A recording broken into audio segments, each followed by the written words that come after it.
కోట్లాది మంది లైవ్లో కూడా చూస్తూ ఉంటారు.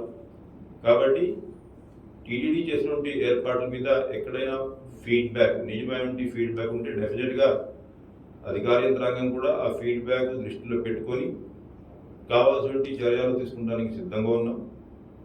ఎప్పటికప్పుడు మీడియా మిత్రులు కూడా మాకు ఇస్తుంటే సమాచారం మేము తీసుకుంటా ఉన్నాం. ఇన్స్పెక్షన్ చేస్తున్నప్పుడు భక్తులు ఇస్తున్నటువంటి సమాచారం, ఫీడ్బ్యాక్ కూడా పరిగణనలోకి తీసుకుంటా ఉన్నాం.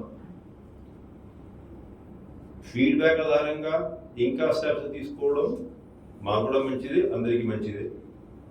కానీ హ్యూమర్ మాంగరింగ్ వల్ల ఎవరికి ఉపయోగం లేదు.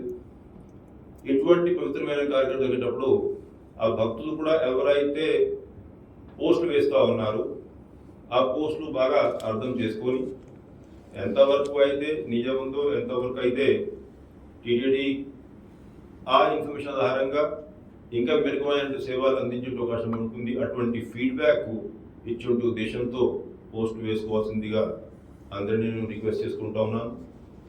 అదేవిధంగా ఒకవేళ ఏమైనా ఇన్కరెక్ట్ ఐటమ్స్ సోషల్ మీడియాలో వచ్చినప్పుడు టీటీడీకి ఇచ్చేటువంటి వివరణ కూడా మిగతా భక్తులందరూ కూడా గమనించాల్సిందిగా నేను రిక్వెస్ట్ చేసుకుంటాను.